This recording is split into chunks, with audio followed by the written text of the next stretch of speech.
Have you missed it? Like, do you kind of think, oh, I should have got in on Bitcoin? I don't spend a lot 5 years ago. Bitcoin. And Bitcoin is something that certainly a lot of people think, is going to rise as an alternative currency. The Australian Bitcoin Podcast, presented by Heartblock.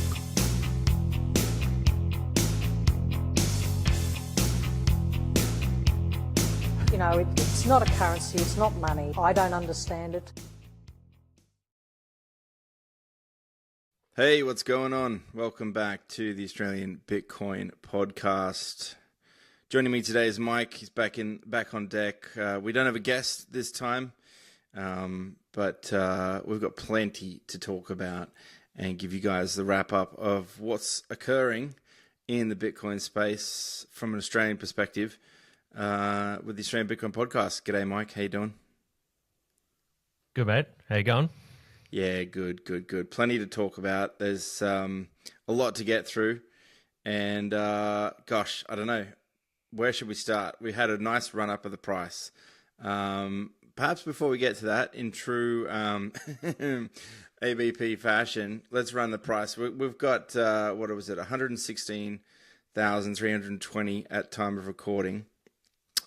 We are sats per dollar 860, and the block height is 910,677 AUDs, just shy of 180,000. But we had a nice little run up in the price late last week. Is that right? Yeah, back on 14th of August, we touched the all-time high, 123k US, 188k Australian, and that was off the back of Trump administration doing a little executive order, doing a thing where he's basically opening the floodgates for 401ks to start stacking crypto, stacking Bitcoin. For anyone that's not aware, a 401k is basically the American version of a super fund.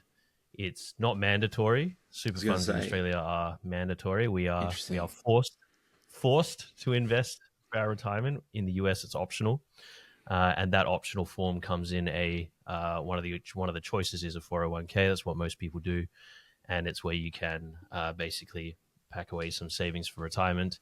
And yeah, Trump administration is loosening regulations and opening the doors for those funds to invest in crypto, invest in Bitcoin. And off the back of that, the price surged. As I said before, went up to 123k US, 188k Australian, so touched that all-time high. Since then, we've taken a bit of a tumble. As DJ said, we're down to 116k US at time of recording, which is 179k Australian dollars. So it took a little fall since then. But yeah, it's interesting news. It's off the back of this continuous train of bullish institutional adoption, governmental adoption, corporate adoption that's happening in the space, which has been a theme for the past probably 12 months now. And before that, it was all retail. It was all retail frothiness and a little bit of Sailor and a little bit of, little stories here and there about institutional adoption. But the last 6 months has just been nothing but institutions.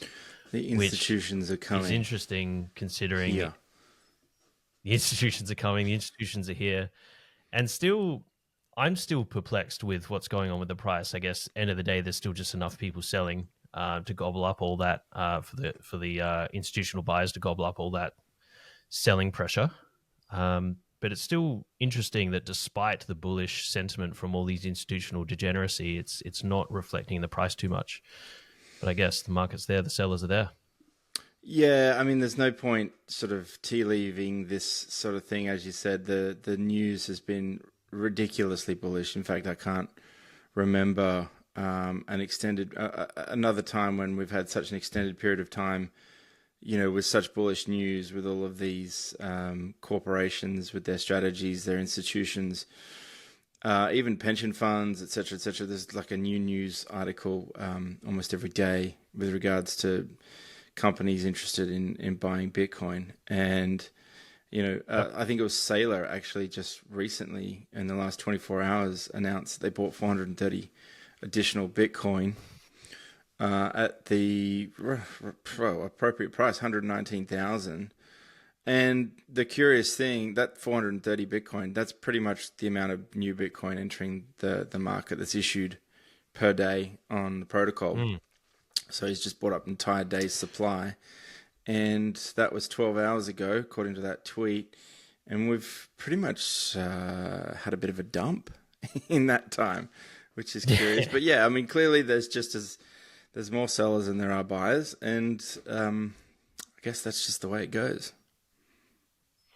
I mean, it's fair enough. Like the classic cycle is that, people that get wrecked, they do hold on, but they're not willing to hold on for yet another cycle to get into to sort of enjoy those long-term gains. They're back into, somewhat of a profit or break even, and then they want to get out. And so maybe we're going through this period of those little guys getting shaken out.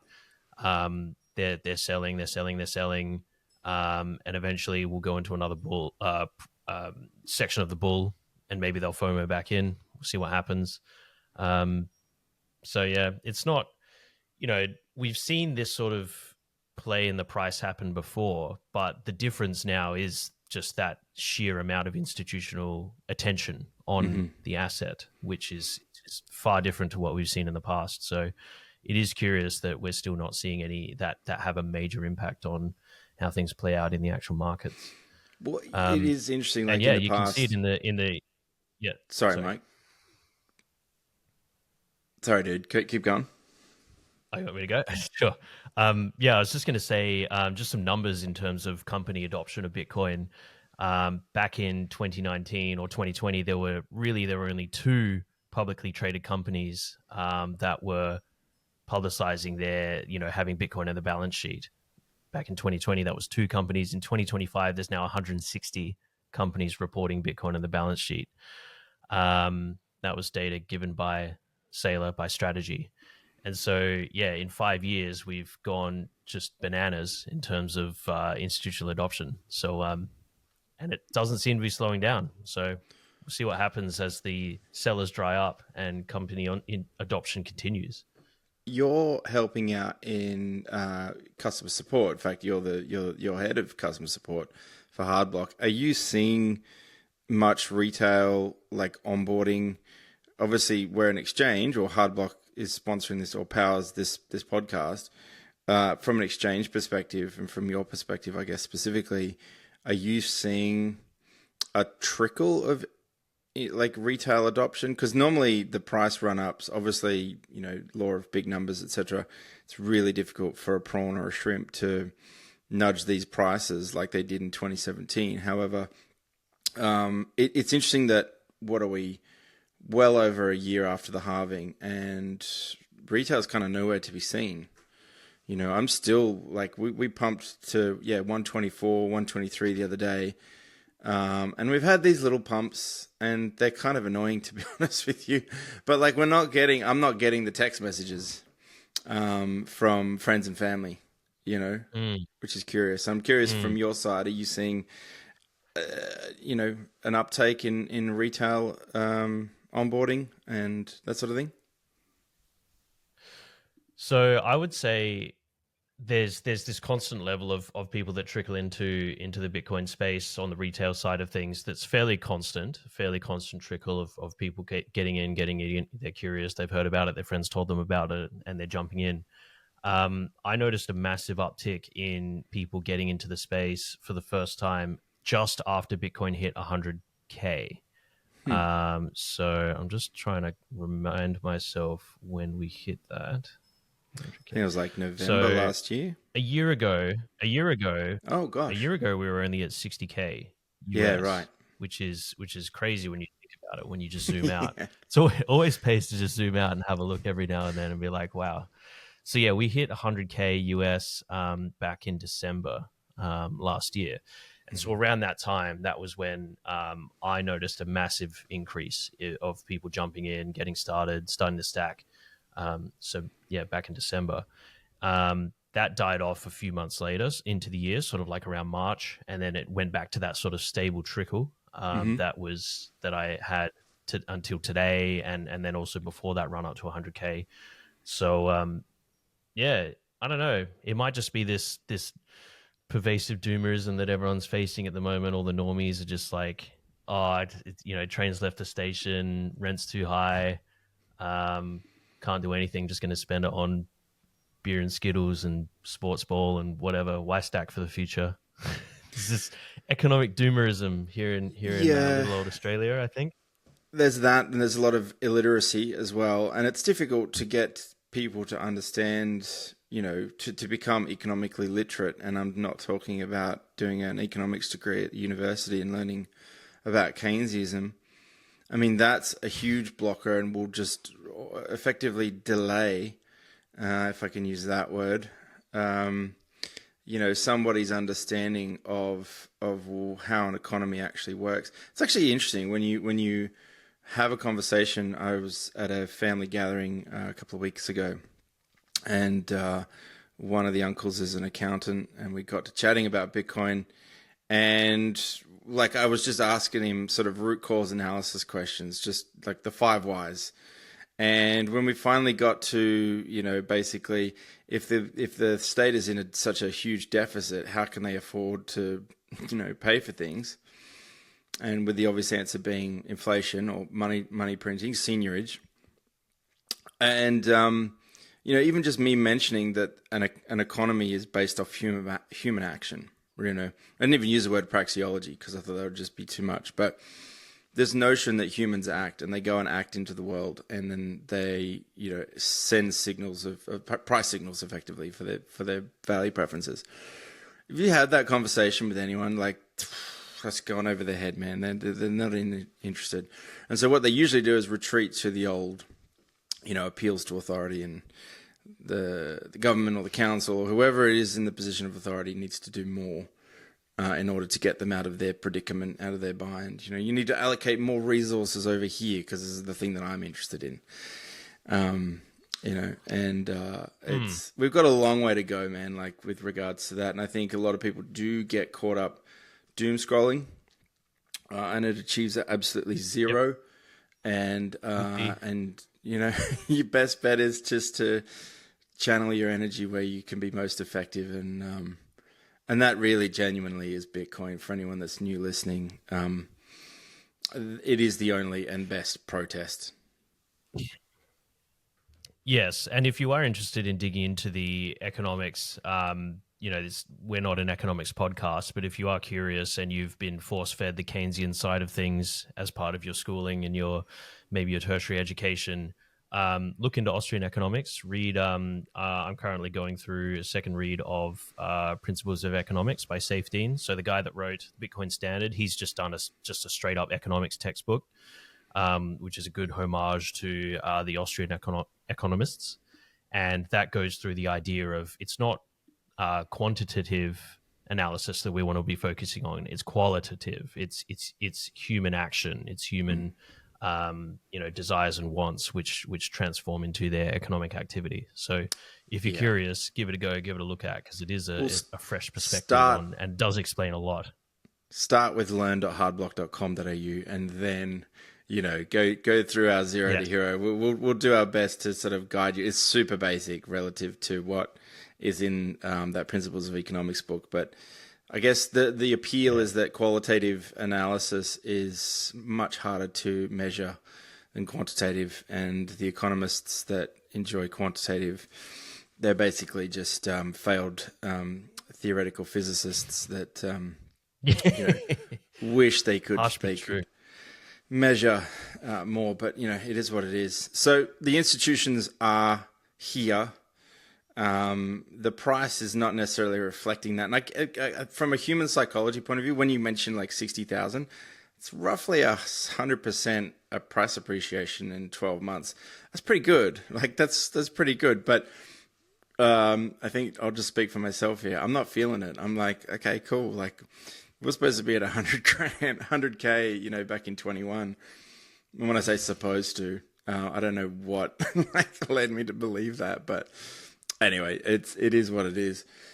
In a little bit more sober news, and I think it's really crucial and important to highlight this, we've got the verdict of the Tornado Cash co-founder, Roman Storm. And he was basically found guilty on one of 3 charges after a jury deadlock. If you can unpack that for us, Mike. Yeah, so this is pretty bad news that everyone should be aware of. Basically, for anyone not in the loop, it's actually an Ethereum service called Tornado Cash, which is basically a coin mixing service that was launched by a bunch of developers, one of them being a developer called Roman Storm, who was going through a court trial over the last month.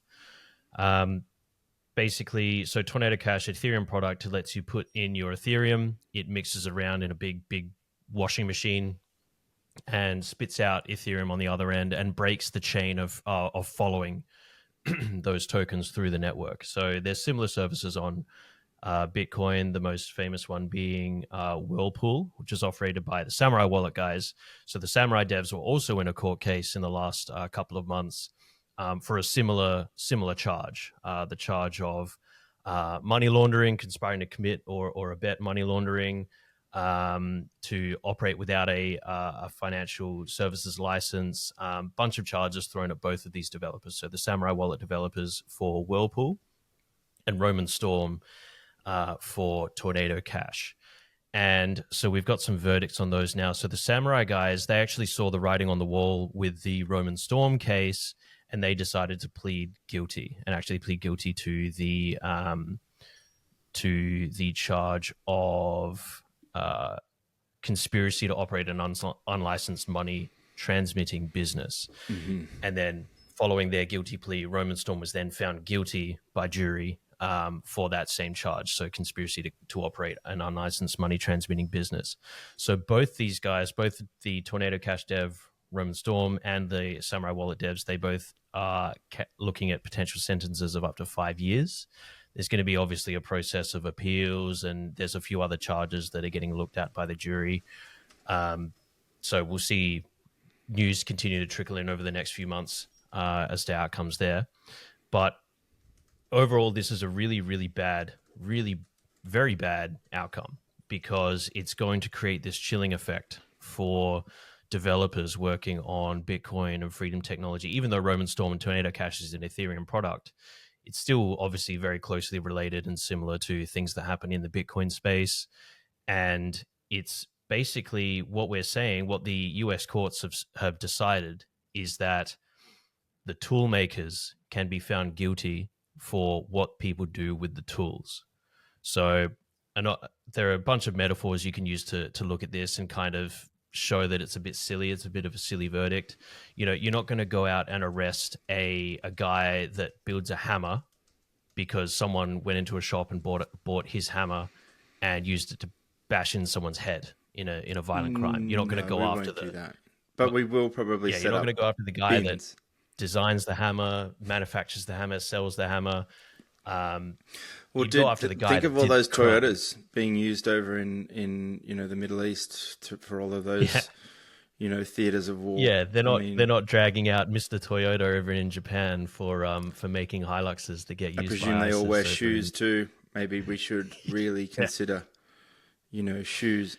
Can I just point out? I just looked up. I'm just asking Grok here because I didn't have the information to hand, but HSBC, I presume they have a money.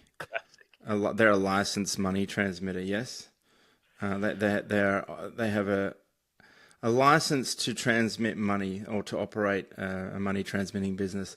So they have had at least four instances of formal criminal charges, plus a bunch of other ongoing and pending ones as recent as, 2025.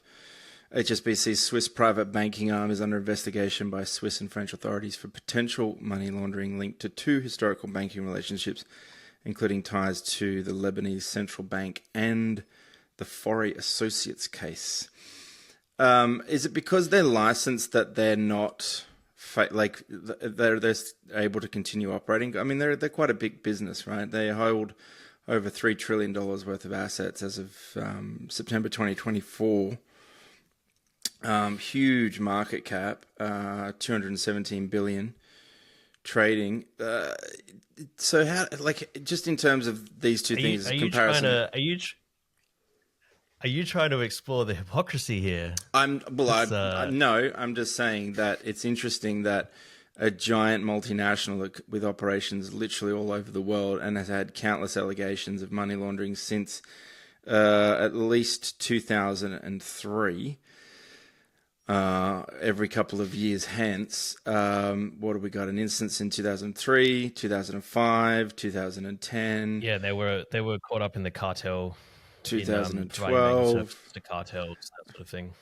Right. So they're laundering fiat. They're not laundering Ethereum.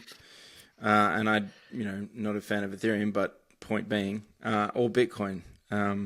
Why is that? I'm curious. Anyway. So my understanding is that there's a few elements here which allow these big boys to keep operating despite being caught constantly doing this sort of thing. Comes down to the main one is traceability. So the fact that HSBC, yes, they can they're doing the wrong thing, but because they're doing full KYC, they generally know who their customers are. They can, if a regulator comes and says, we need to know who this customer is, HSBC in theory can actually say, oh yeah, it's these guys, it's this cartel over here. Sorry, we did provide services to the cartel, but here they are. In the you middle, can go and look and chase them. Whereas with Tornado Cash and Samurai Whirlpool, even if the regulators or governments went to the guys operating these services, they physically cannot say, yes, here is the person, here's the money they sent, here is the cartel over here, or the terrorist over here using our service. They fundamentally just can't do that. Whereas HSBC, in theory, yes, they can actually show the receipts and show, like, yes, here's who they've sent to, here's how much they've sent. So there is a bit of an informational aspect to this. Yeah. Okay. But then also, you're right, it is the fact that they're playing in that fiat world rather than the crypto world, which governments they still just hate. They hate what they I don't can't have control. the stat in front of me, but I'm pretty certain that most criminals and money launderers prefer, to use the fiat rails rather than the Bitcoin rails, simply because the Bitcoin rails are infinitely more transparent than the alternative. So in terms of this being, it could potentially lead to a chilling effect. Obviously, there's a bunch of regulatory burden that could come down, particularly on open source developers, which may just they may just decide, I just can't be bothered. Like, this product, this service, this thing I want to build, it's no longer viable just because it's not worth the risk of doing it. And so therefore, another instance of not having nice things. And I'm not saying that money laundering is a nice thing. It's a horrible thing, but it makes for good TV if you're a fan of Breaking Bad. And, it's just more about, like, the useful tools that people can have to ensure that they can transact privately, because ultimately, it's kind of no one's business. Like, we might as well just take all of the blinds off of our house if we've got nothing to hide, and take the toilet door off as well. Yeah, it's a really dangerous situation. It's been well established by plenty of philosophers that adequate privacy is mandatory to have a good functioning first world civilization, and we just keep chipping away at that. We keep eroding that, and for all the stuff that's happening around the world, here in Australia around censorship and social media bans, and in the UK their Online Safety Act and all this sort of egregious stuff. Those things, they suck. They suck for the people that are in those jurisdictions. They suck for us as Australians and our kids that are going to lose access to information, save the children, all that sort of stuff.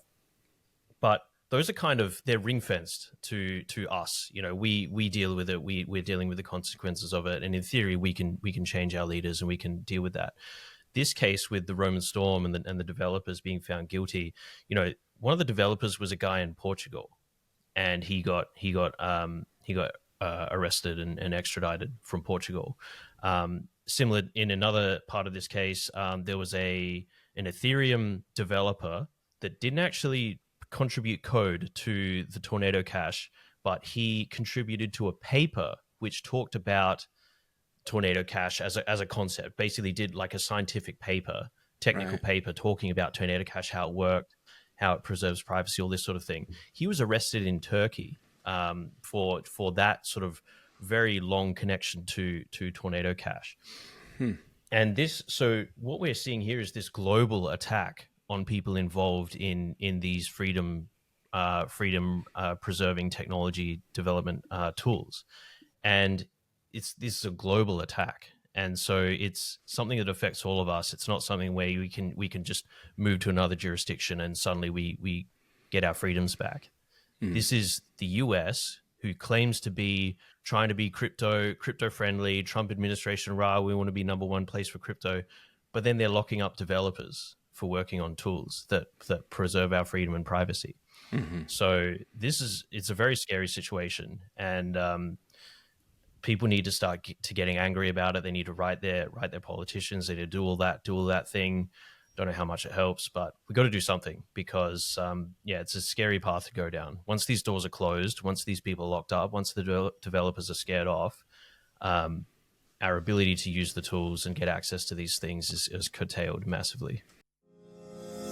Are you looking for a simple way to buy Bitcoin in Australia? Hardblock makes buying Bitcoin easy.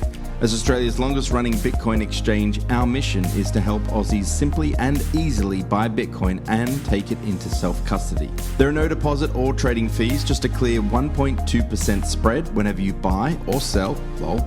That covers our operating costs, so you always know exactly what you're paying. Withdrawals are just $1.18 AUD or as low as 400 sats with auto send. No hidden charges, no surprises, just a fast, reliable, and easy way to stack sats with total transparency. Get started today at hardblock.com.au. Bitcoin made easy for Aussies. Reminds me of that quote by Phil Zimmerman: if privacy is outlawed, only outlaws will have privacy. And I mean, that's the thing. Criminals will constantly find ways to rat around this stuff. It's the average person that would like to just have blinds in their lounge room, so that at nighttime, when they're hanging around doing whatever it is that they do, watching telly or whatever, that people can't peer in. Like, it's as simple as that. It's not, we don't need to philosophize any deeper than that, really. And so those that want to use the tools, they'll find a way. Those that really need to use the tools, they'll find a way. And those that are a little bit apathetic or potentially just, don't care that much, well, they'll get screwed the most, basically. Which is bad. Yep. It's the wrong way of thinking about it. So anyway, let's move on. We've got Scotty Besant. He reckons late last week, I think it was, that the US government holds between $15 and $20 billion in Bitcoin. Obviously, they've initiated the SBR, the Strategic Bitcoin Reserve, and that was done by executive order within the first few days, I'm pretty sure, of the Trump administration. But then there was that Lol Elites tweet that claimed that the US Marshals had, I think it was it 28,000 or thereabouts? It was under 30,000, I'm pretty sure, Bitcoin. But if you take this claim as gospel, and not in the good news sense, as truth, basically we've got roughly 140,000 Bitcoin that are potentially held by the US government, which is is what it is. But sign a message, let us know what address are these being held at. Like, it's pretty simple. We haven't done what was that thing that they were going to do? Everyone got so excited about it. We're going to do a live walkthrough Fort Knox and prove that the gold reserves are there. We haven't done it in over 50 years. Yeah, it was the gold audit. We haven't done the gold audit, and it's infinitely easier to do the Bitcoin audit. So this is a curious development anyway. Yeah. So for anyone not aware, so Scotty Bessent, that's the U.S. Treasury Secretary, Scott Bessent.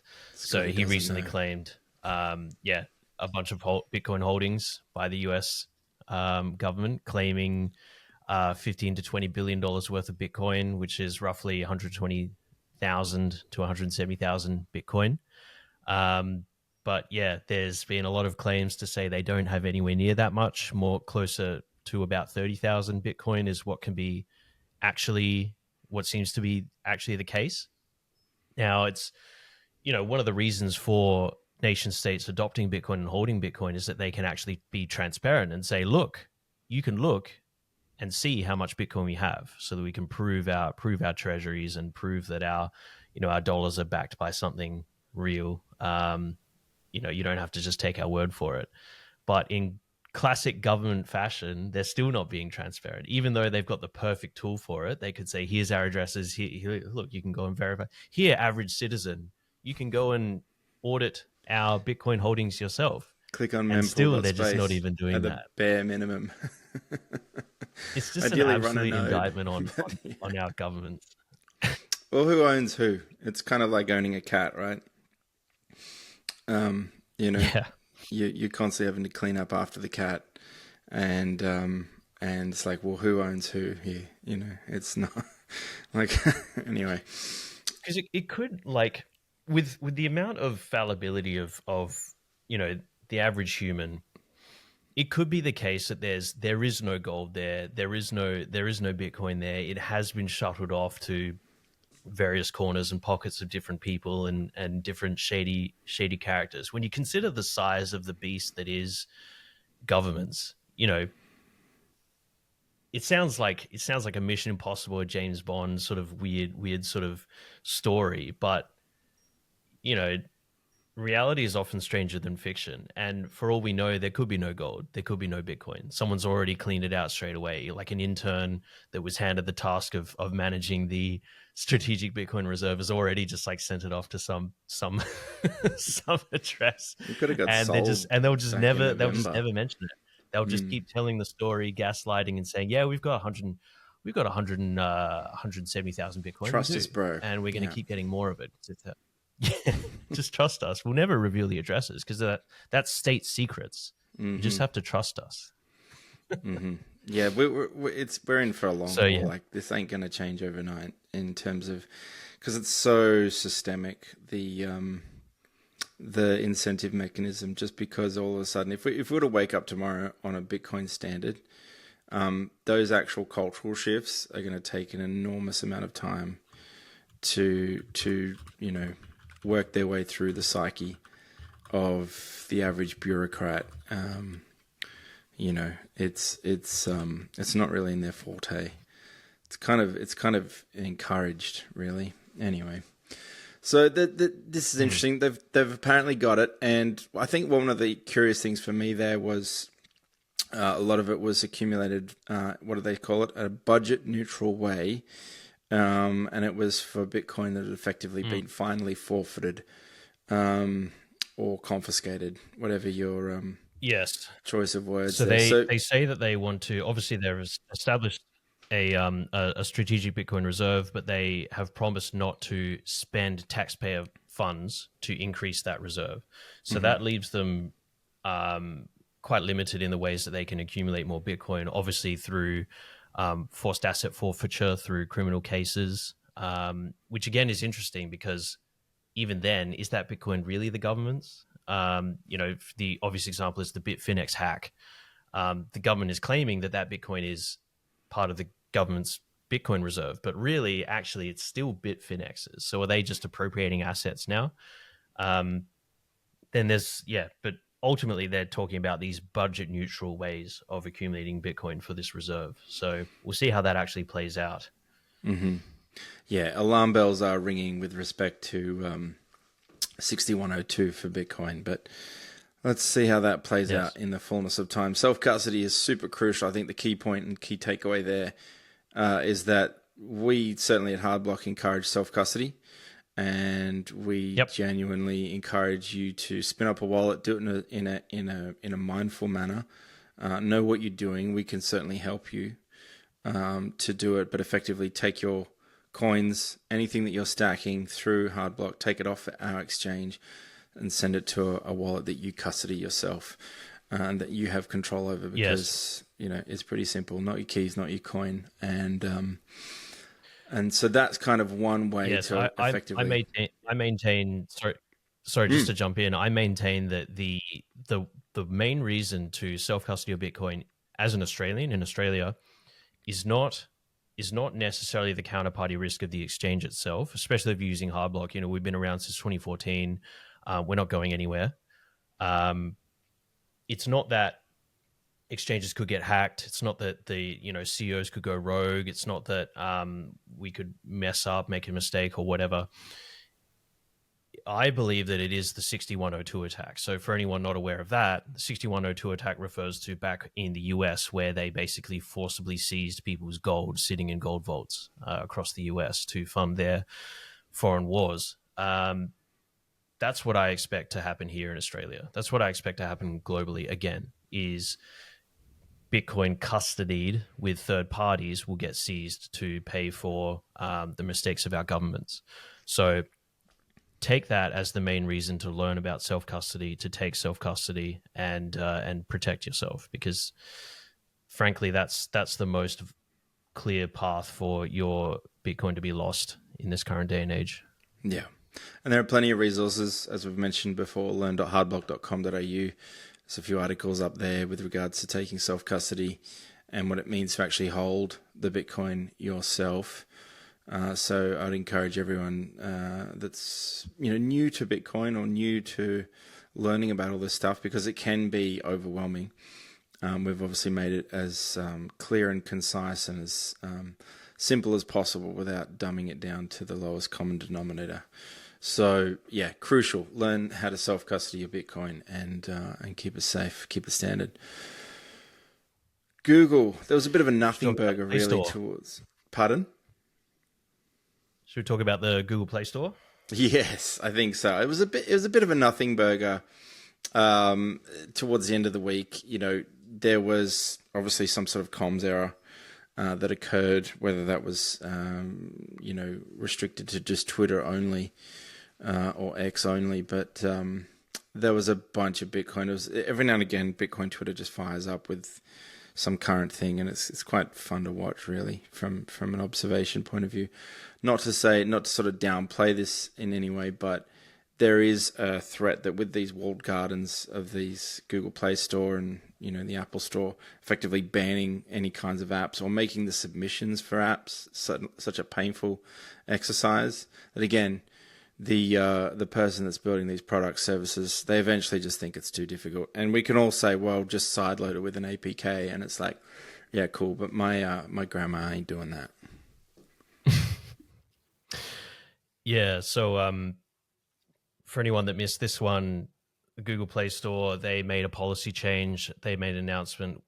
They initially said that all Bitcoin or crypto wallets that did not have a banking license or a financial institution license would have their apps pulled from the Google Play Store.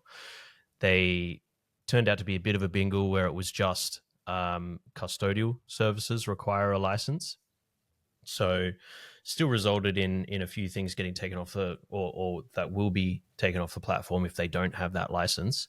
But yeah, again, it's just highlighting the self-custodial side of things. The self-custodial side is still getting you around some of these restrictions and takedowns and stuff coming through.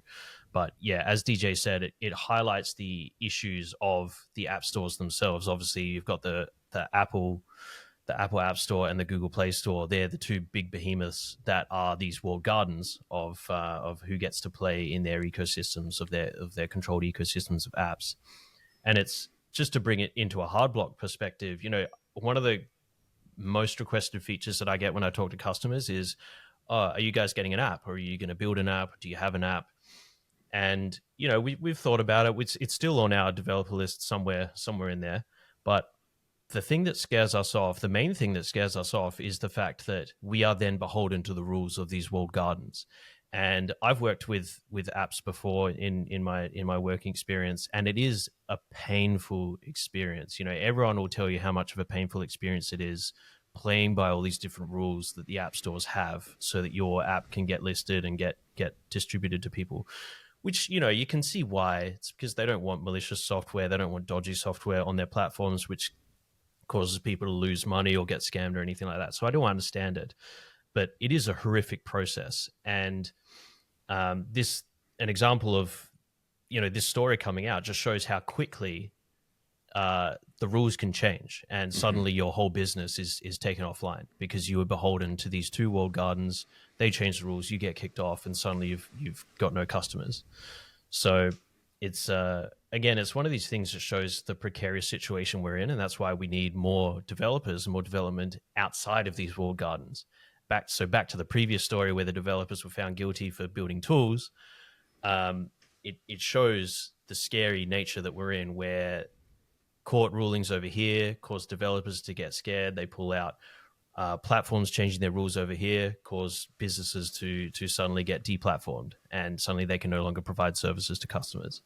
So we need to keep exploring and using the tools that are outside of these walled gardens to support the people building them, so that we do still have freedom in the modern age. Now, given we are in the latter half of the year and the early doors of the new financial year, we're getting quite a lot of inquiries from customers in and around tax and what they do with how to comply with the ATO and their rules. And so we actually have an article up on learn.hardblock.com.au that addresses that, and we're also going to be writing a more expanded version of that and put that up onto the Learn website within the next week, I'd say. But we have episode 56 of a previous episode of Australian Bitcoin Podcast. We did a tax deep dive with Marina Kovlenko. And she sort of takes us through in regards to how the ATO treats Bitcoin, and then there's a few examples there of where else you can go in the world, and think about tax. So interesting. Did you have anything to mention on that, Mike? Yeah, it's it's tax time. Everyone procrastinates on it as long as they can, but you got to get it done. So if you're not sure, read the tax article on learn.hardblock.com.au. Check out that episode 56 if you want to brush up on tax implications for Bitcoin. But it is interesting when I was just looking into tax stuff. It is surprising that the options you do have out there for tax-free crypto jurisdictions. Cayman Islands is the classic one, the classic, loophole out there if you're operating businesses or have large reserves. But I was surprised to see Portugal has long-term tax-free gains on crypto. I probably read that before, but it had exited my mind. So it's interesting to see Portugal on there, Germany as well. Obviously, El Salvador is a very tantalizing proposition over there. And we reported previously, but Thailand is doing a similar thing for Bitcoin holdings and crypto holdings that you purchase from Thailand institutions do have very good capital gains threshold arrangements. So Thailand's an interesting option if you're looking for some juicy tax-free stacking. Obviously, you need to be working with a Thai institution, but it's fairly close to us. It's not too far, just across the pond there. Well, speaking of Bitcoin in Asia, there's a couple of the members of the Hardblock team heading over to Bitcoin Asia in 2025. Give us a little bit of a TLDR on that. Yeah, so end of this month, a couple of us are heading over to Bitcoin Asia in Hong Kong, which I think is going to be fascinating because obviously China has got a very negative stance on crypto in general. It's still illegal in China for mainland Chinese businesses, individuals to mine or transact or hold crypto assets. And yet Bitcoin Asia is probably the biggest Bitcoin conference so far in sort of Asian sphere of influence, and it's in Hong Kong, which is technically China, even though they're under the one country, two states or two legislative organization system, whatever they call it. But it is interesting to me that they're having a Bitcoin conference where it's technically illegal in China, and yet they're having this conference here. So I'm curious to see what gets talked about there, what gets unveiled there, what conversations you can have with Chinese people there. So I'll definitely be doing a bit of a write up on that in our newsletter, and we can chat about it next time we do a recording and see the outcomes there. Old mate Trump Jr. is going to be there. Trumpy Jr. is going to give a big shilly speech. So Eric, he's going to be shilling his new. There's a Trump-backed crypto mining stacking company called American Bitcoin, headed by the old mate Trump Jr. So he'll be there shilling that. I do find it interesting that they're looking to open up an office or at least open up a stockpile based in Hong Kong and another one in Japan, even though it's called American Bitcoin, and America is going to be the number one location for Bitcoin and crypto in the world, but they're opening up their reserves in technically a country where it's illegal. It's very strange. So I'm curious to see what his shilly speech is going to be like, and see what people's reactions are there. Yeah, well, it's the free market, isn't it? Like, let's just open it up. It's he's just going where he's treated best, and clearly that's not America, even though despite the name, I don't know. Not too familiar with the logic there.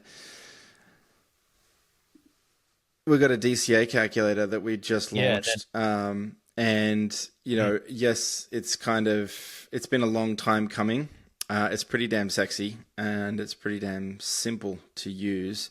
And I think it's an excellent tool for anybody who's trying to orange pill someone or get them to understand the value prop of saving in Bitcoin, not necessarily investing, but certainly saving and steadily converting your Aussie dollars over to an infinitely better money. The guys in our dev team, Alex and Nick, have really made something really cool. And yes, on the surface, it looks like a really simple tool, but I'll chuck a little bit of an overlay, and so you can see it in action as we are talking. But effectively, it's a really great tool. For that? It's hardblock.com.au/DCA-calculator. I'll put it in the show notes as well.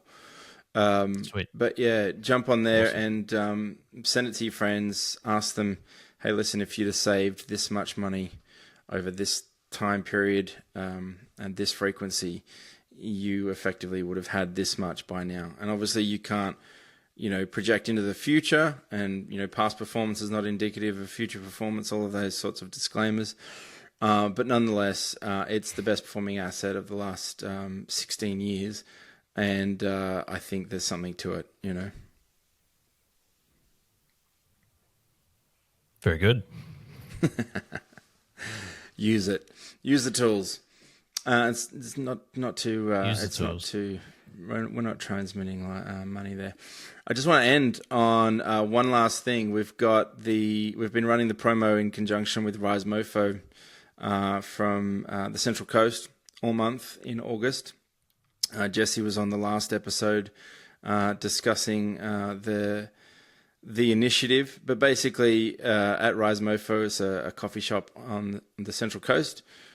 He's giving 50% off all menu items within the store when you pay in Bitcoin, and he's been helping to spread the word of hard money, sound money, to a lot of his customers, and it all culminates on this Saturday, the 23rd.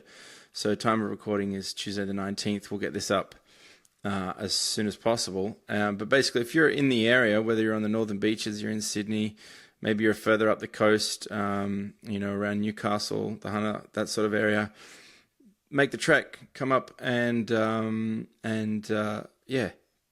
get super, super cheap coffee.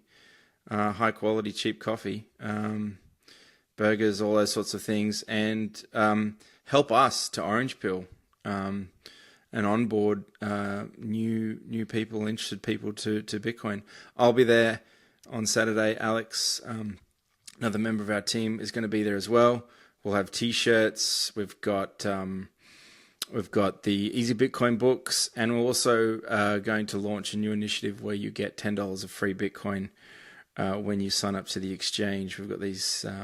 We've got a cool little thing. I'm not going to reveal it just yet, but if you're there and you want $10 worth of free Bitcoin and 50% off your coffee, it's a pretty decent incentive to get along. It's an awesome experience. If you've never just bought something physical with Bitcoin, obviously it's quite easy to jump online and pay for a VPN subscription or something like that with Bitcoin. It's fairly trivial for a lot of people listening, but to buy something in real life, person to person, that's physical with Bitcoin, it is a pretty magical experience because you've put digital cash in their hand. There's no bank involved. There's no third party involved. There's no, this, that, and the other thing, person checking IDs or anything like that. You've literally just put digital cash in their hand and they've given you a coffee or they've given you some food or something like that. It's truly a magical experience. So hopefully you can make the trip there, or you can look up and find another business that you can make a trek to make a transaction like that in real life. Because it is a very cool experience, just using Bitcoin, buying something physical, getting it in your hands. It's a really humbling experience. Yeah, it just proves that it works, right?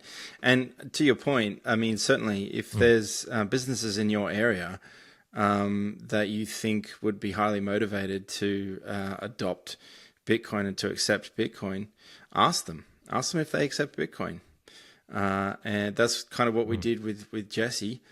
And it's turned into this whole big month-long thing, and it's really cool. He's got awesome coffee. I've been there a couple of times. He's a really good, solid dude, and basically, I mean, who doesn't want 50% off anything, ever? So, awesome initiative. And like I said, if you have a business in your area, wherever you are, ask them, do you accept Bitcoin? Okay, why not?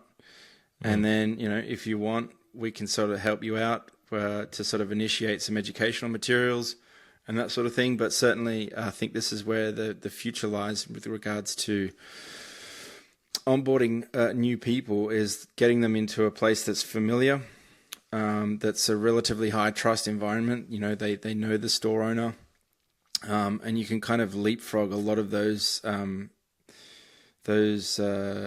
perceived scams that Bitcoin sort of tends to get lumped into, particularly in an online context where it is a bit more cold and neutral, rather than like, your favorite barista week to week serving you delicious coffee, pizza, whatever it is.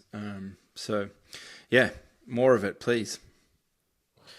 And people will get there in the end. So ideally people can more smoothly get onboarded and start transacting in Bitcoin and use it in their businesses. At the end of the day, they're going to be forced into it as more deplatforming happens, as more censorship happens, as more walled gardens throw up and change their rules and block people from spending money however they wish. Businesses are going to be forced into making the change at some point. So it's better to do it now, do it while it can be done in, smoother waters, rather than a big chaotic schism that might happen in the future. And I think it's coming quicker than we think. I recently, to tell a bit of an anecdote, so I work on another project. We're building an online marketplace for a certain service, legal service. Just don't want to dox it too much.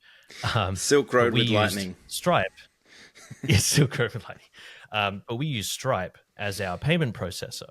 And we just launched. We had our first customers come on and start making some payments using, credit cards, debit cards. And these first couple of customers, they behaved in a way that we just did not expect. They are people that have just moved here from overseas, so they were maybe behaving in a bit of a way that we culturally didn't expect. But anyway, they placed some disputes on their payments. Then they actually got their service a few minutes later, and all well and good. But they did a chargeback, and now because they were our first payments, that put our Stripe balance into negative. And Stripe instantly just kicks you off the platform.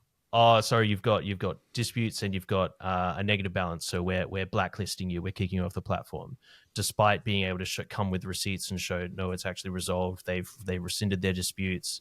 Here's everything. No, you're done, kicked off. And so now we're looking at, okay, now we need to find another payment processor. And it just shows how precarious the situation is with, the impossibility of starting up a new business in Australia in 2025. The power that is held by these payment processors that are these ultimate gatekeepers of who gets to do business and who doesn't. And what it's really taught me is just been this constant reminder of how important Bitcoin is, because in that exact same scenario with Bitcoin, it wouldn't have happened. Bitcoin transactions are final. They couldn't have done a chargeback. With Bitcoin, I wouldn't need to go through Stripe in the first place. I wouldn't need this third-party processor. I wouldn't need these banks. I wouldn't need all these groups just to operate my business. It would just be a peer-to-peer cash transaction that is not able to be charged back. So it's a more real human transaction. And so it just shows how important Bitcoin is. And obviously, I've had to go through that the hard way in this business. And I think a lot more businesses are going to experience the same thing in the future as more crazy government jurisdictional stuff happens and more walled garden rule changing happens. More businesses are going to be forced into the loving embrace of Bitcoin. But hopefully they can do it in a more smoother fashion through things like Rise Mofo and the cafe there that are offering some discounts for paying in sats and buy some real stuff with Bitcoin. It is a shame that a lot of people are going to have to touch the stove in order to initiate potentially their first Bitcoin interaction. But what I really dig about this initiative with Rise Mofo is that it's not touching the stove. It's literally the hottest it gets is literally a coffee in your hand. And it's actually quite a pleasant experience, and it's real world. It's demonstrative of the product working. We've had quite a few people onboarded to Hardblock in the last month that are curious. Effectively, just as I think I noted, a couple of them were mostly interested in spending. So maybe there's some work to do with regards to hodling, but nonetheless, they're using Bitcoin, and gosh, the incentive there at a discounted rate, let alone the additional 50% off that Jesse's offering, is a huge boon. You are effectively getting cheaper coffee when you compare it to, say, 5 years ago. And again, it's a pleasant experience. It's not a painful one. The fact that you're now going to have to redirect some time and energy dealing with this Stripe saga is it's just a real pain in the ass, because it's like I've got other things to be doing. I'm supposed to be building this thing out, and the thing about Bitcoin is that it just works, and it will just work. So yeah, let's onwards and upwards. It's been a hectic few weeks. Apologies for being a little bit late. We've had some moving and shaking going on in the background, and things happen, life happens. But we got there. It's up, it's online, it's live, and we will be back in another fortnight or thereabouts, probably a little bit sooner. And I think we've got a guest as well joining us, and it'll be fun to talk about what they're talking about. Mike, thanks, man. Much obliged. We'll see you when I see you. No worries. See you next time, mate.